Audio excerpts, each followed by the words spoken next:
welcome to Spawn Point Scoop. Today on the show, a brand new console, Mario escapes into the real world, and Sega are just giving their games away? Plus, Barjo joins me to tackle an overflowing Ask Spawn Point inbox. It's a SpawnLink spillover!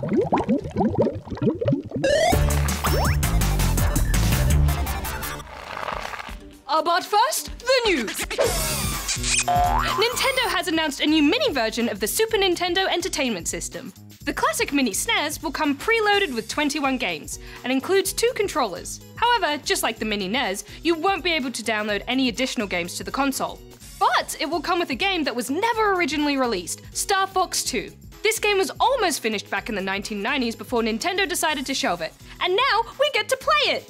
It's a retro miracle! And now, from Mario in a mini box to Mario out in the real world. Savvy developer Abhishek Singh has recreated Super Mario World's 1-1 stage for Microsoft's AR headset, the HoloLens. He tested the level in New York's Central Park dressed as Mario, and the results were equally impressive and ridiculous, with the footpath being magically transformed into Mushroom Kingdom. Onlookers, however, simply saw a strange man in a costume punching the air and jumping around. And I thought people looked silly playing Pokemon Go.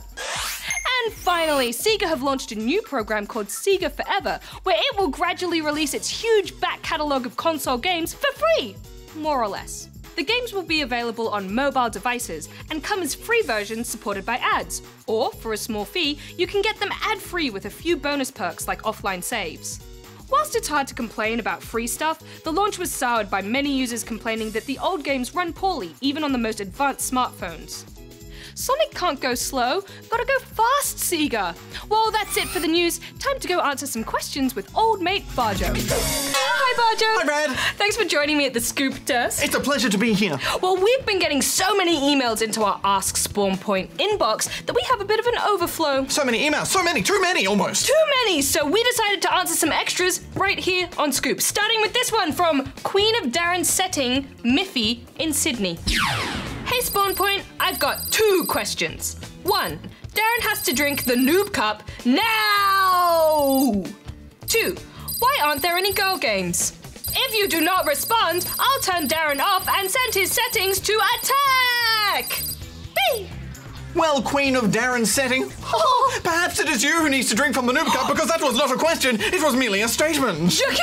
Look, I would love Darren to drink from the noob cup, but to be able to do that, we need to present evidence and facts. We need to present a case, and then he will drink from the cup. Hit us with some evidence and some facts of Darren being a noob, and we will make it happen. You can't just have someone drink from the noob cup for no reason. No. As for why there aren't any girl games, well, what is a girl game? Do you mean a game that has strong female characters in it, or perhaps a game that's made for girls? Either way, the good news is that both exist. It's an interesting question, isn't it? Because when I was a kid, most of my friends that played video games were boys. And I think a lot of that was because all the marketing for games was directed at boys. And it's such a shame. All my friends that were girls didn't get to play great games because they didn't feel like those games were for them. And there is still a lot of that in today's marketing, but times are changing, aren't they? They are indeed, which is exciting because lots of different people play games and they like seeing themselves in it too. If you're talking about games that have female characters in them, well, you may enjoy Child of Light, Ticket to Earth, Minecraft Story Mode, Aiden, I am going to kick your butt. Portal 2, Monument Valley, just to name a few. As for games that are made for girls, well, honestly, they tend to be a little bit shallow and not have very good gameplay or depth, so I wouldn't tend to recommend them. I also never really liked them as a kid personally because they were always about things that girls were supposed to like, and I never liked those things. But if you like a game, then that game is for you, girl. Moving on to our next question now from Caden, who is in Geelong. Hi, game. I have 4 questions for you. 1, will there be any exclusive games the Xbox Scorpio? 2, why was the Wii U the worst selling console? 3, why is Hex no longer on the show? 4, Barjo, what was the worst game you've ever played? Darren, do this. Oh, Darren's not here right now, so I will do them.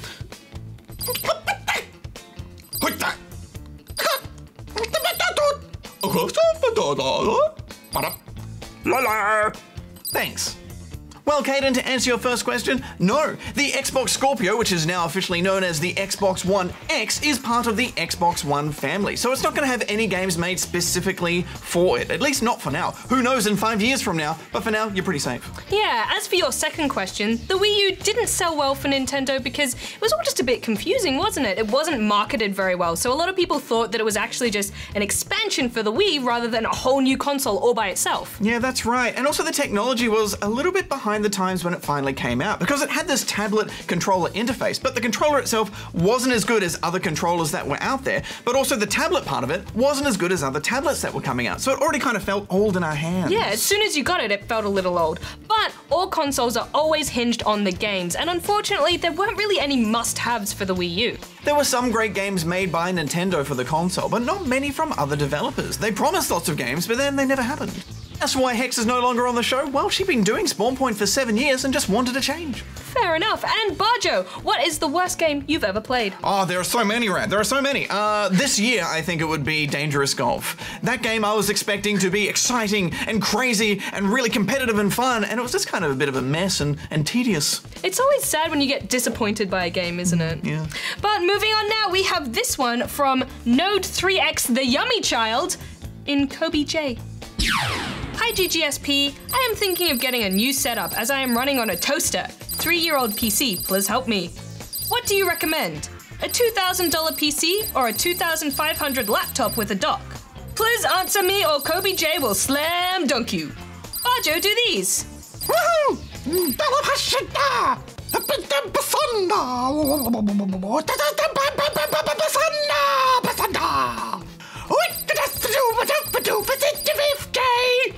Rad, do these.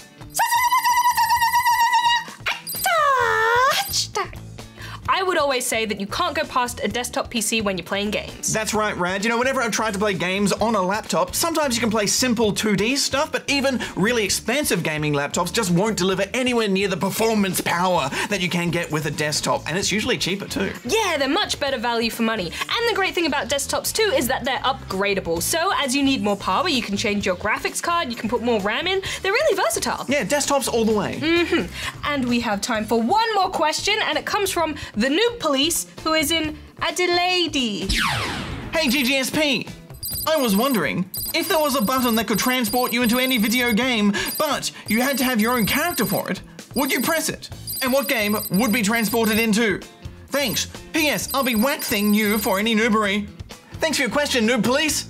You're doing good work. Oh, Rad, if there was a button that could transport me into a video game, I would press that so quick. Oh, I think I would only press it if it was only for a little while. I don't think I'd want to be stuck in a video game world. Although, Ori and the Blind Forest would be so cool to visit. That game is so beautiful. Oh yeah, but it's really spooky and dark. Oh yeah. It might be too spooky, Rad. I think it would be too spooky. I'm getting spooked just thinking about it. Why not something bright and colourful, like the Green Hill Zone in Sonic the Hedgehog? And it's got great music too.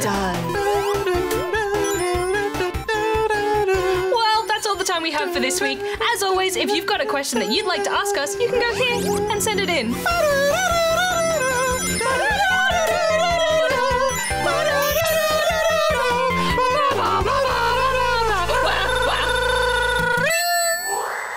Keep those questions coming, Spawnlings, but not too fast because the inbox is overflowing. Well, that's all for today. Remember to check back tomorrow for our first review of the week, Cars 3 Driven to Win. Until then, Rad out.